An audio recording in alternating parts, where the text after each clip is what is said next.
Hello everyone, this is Abdullah Kafi, your friend, philosopher and guide. बहुत सारे exams में idioms and phrases पूछे जाते हैं और हम लोगों को जो हिंदी मीडियम के स्टूडेंट्स होते हैं उनको idioms and phrases में प्रॉब्लम होती है। आप याद करते हैं और भूलते जाते हैं। तो मैंने सोचा कि आपके लिए आपका ये काम थोड़ा आसान करूं और देखिए कि इस सेशन में आपके लिए क्या है। उम्मीद करते हैं आप बहुत एंजॉय करेंगे इसको और अच्छे से जो idioms एंड phrases आज मैं डिस्कस करने वाला हूं वो हमेशा के लिए आपको याद रह जाएगा। तो देखते हैं फर्स्ट वन। पहला है a thorn in the flesh. गौर से सुनिएगा। आप इमेजिन कीजिए इस फोटो, इस तस्वीर को देखिए पहले और उसके बाद फिर हम बातचीत करेंगे। ये एक आदमी है जिसके साइड में या उसके फ्लैश में, उसके मसल में एक कांटा लगा हुआ है। अब पहले इसको सोच लीजिए कि क्या ये आदमी किसी भी काम को करना चाहेगा तो वो आसानी से कर पाएगा?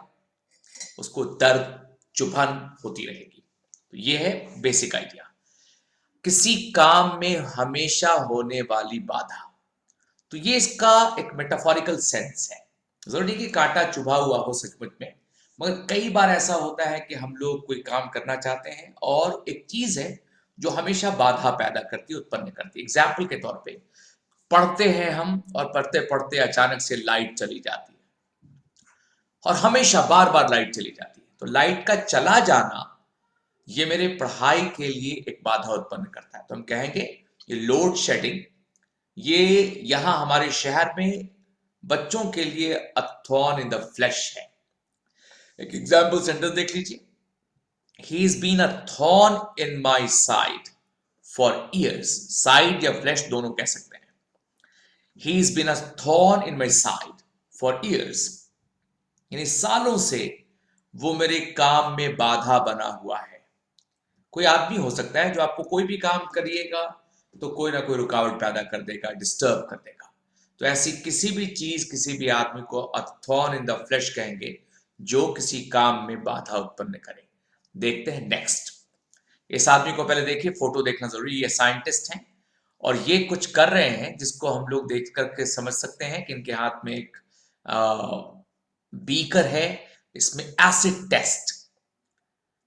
टेस्ट किया जाता है। हिंदी में अगर इसको एक मुहावरे के तौर पे लेंगे, एसिड टेस्ट का मतलब होता है अग्नि परीक्षा। जैसे पहले एग्जांपल देख लेते हैं। It looks good. मान लीजिए किसी कंपनी ने कोई प्रोडक्ट बनाया और उसके सीईओ को दिखाया कि देखिए ये नया प्रोडक्ट है।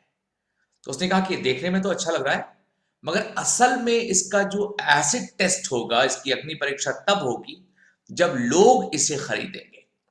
ये सवाल है कि क्या लोग खरीदेंगे? देखने में तो ये अच्छा लग रहा है, but will people buy it? That's the acid test.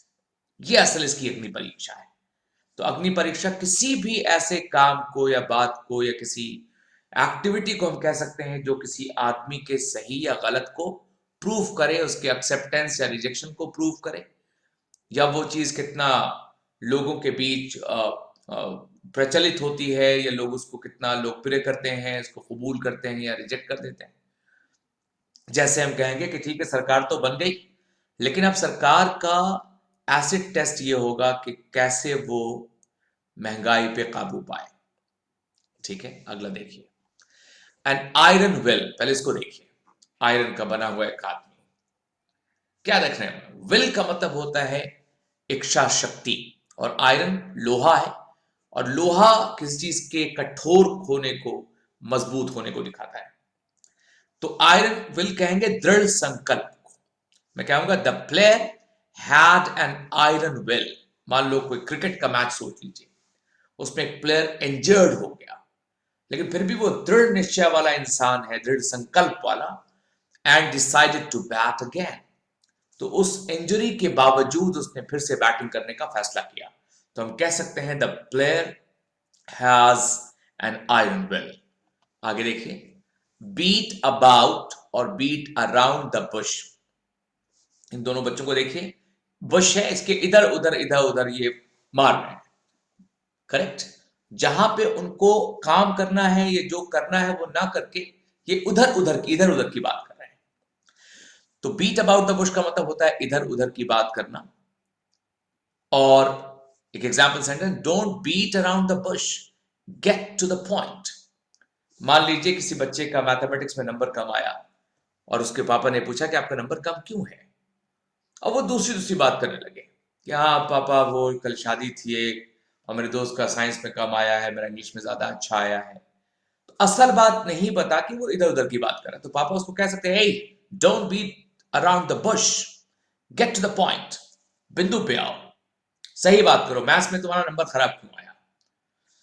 Next one, beat black and blue, किसी की चमड़ी उधेड़ देना, मार के उसका चमड़ी उधेड़ देना। I beat you black and blue, किसी को हम वार्न कर सकते हैं, if you don't mend your ways, सुधारोगे नहीं खुद को तो तुमको पीट के तुम्हारी चमड़ी उधेड़ देंगे। हम कहेंगे the thief was beaten black and blue, चोर को मार मार के इसकी चमड़ी उधेड़ दी गई। So beat somebody black and blue का मतलब चमड़ी उधेड़ देना। Next one, a Pandora's box, Pandora's box, ये पैंडोरा है, इनका ये बॉक्स है जो वो खोल रही हैं, तो उसमें से बहुत कुछ आप देखिएगा, कुछ अजीब व गरीब चित्र निकल रहे हैं, लग रहा है कोई शैतान निकल रहा है, कोई चुड़ैल निकल रही है, कोई भूत निकल रहा है ना। तो कोई भी ऐसी चीज जिसको, जैसे कभी कोई पुरानी गाड़ी है उसको हमने सर्विसिंग कराने को दे दिया कि भाई इसकी सर्विस हो जाए, जब उसको खोला गया तो उसमें ये खराब निकल गया, उसमें वो खराब निकल गया, उसमें और भी खराब निकल, करते करते पूरी की पूरी गाड़ी में 25 खराबी निकल गई। तो हम कहेंगे कि ये तो गाड़ी का खोलना, एक पैंडोरास बॉक्स खुल गया, यानी समस्याओं का पिटारा खुल गया, उसका भंडार खुल गया। Sadly his reforms opened up a Pandora's box of domestic problems. Imagine कीजिए कि कोई लीडर है, यानी कोई सुधार का कदम उठाया, मगर सुधार तो हुए नहीं, लेकिन हजारों तरह की घरेलू प्रॉब्लम पैदा हो गए। तो उसके रिफॉर्म ने रिफॉर्म तो नहीं किया, मगर एक पैंडोरास बॉक्स खोल दिया, परेशानियों का पिटारा खोल दिया। नेक्स्ट वर्ड है एंड इन स्मोक, कोई ऐसा काम, कोई ऐसा एफर्ट, कोई ऐसी पॉलिसी जिसका कोई परिणाम नहीं निकल पाया, it ended in smoke. So all the efforts of the principal ended in smoke. इस स्कूल के प्रिंसिपल साहब ने कुछ कोशिश की कि वो स्कूल के किसी भी हालात को ठीक करें, मगर कोई फायदा तो हुआ नहीं, और सबका सब उनकी जो कोशिश थी वो सब बेकार रह गई, धरी की धरी रह गई, कोई परिणाम नहीं निकला।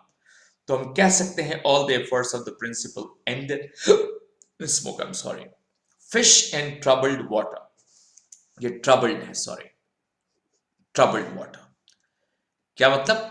ट्रबल्ड वाटर में जैसे पानी जब ट्रबल्ड होता है तो उसकी मछलियां जो उसके अंदर होती हैं वो बहुत आसानी के झुंड का झुंड ऊपर चली आती है और आसानी से आप मछलियां मार सकते हैं। ये तो इसका लिटरल सेंस हो गया, लेकिन इसका मतलब होता है पराई आग में हाथ से। हम जानते हैं कि बहुत सारे ऐसी घटनाएं घटती हैं जिसमें बहुत सारे पॉलिटिकल लीडर्स से पहुंच जाते हैं और वो अपने पार्टी को या अपना नाम पैदा करने के लिए उस परेशानी से भी फायदा उठाते हैं। तो they are actually trying to fish in troubled waters. The leader is actually fishing in the troubled waters, है ना। फिर आगे बढ़ते हैं। ड्रॉ अ लाइन, मर्यादा रखना, कोई लाइन खींचना, जैसे सीमा निर्धारित करना। I do whatever my company asks me to, मेरी कंपनी जो मुझसे कहेगी मैं करूंगा। But I draw the line when someone asks me to lie for them, मगर मैं एक लाइन खींच देता हूं, तकीर खींच देता हूं अगर कोई मुझे झूठ बोलने को कहे। मैं कुछ भी करूंगा मगर झूठ नहीं बोलूंगा, यानी एक सीमा है, सीमा तय कर लेता हूं मैं कि सब कुछ करूंगा, झूठ नहीं बोल सकता।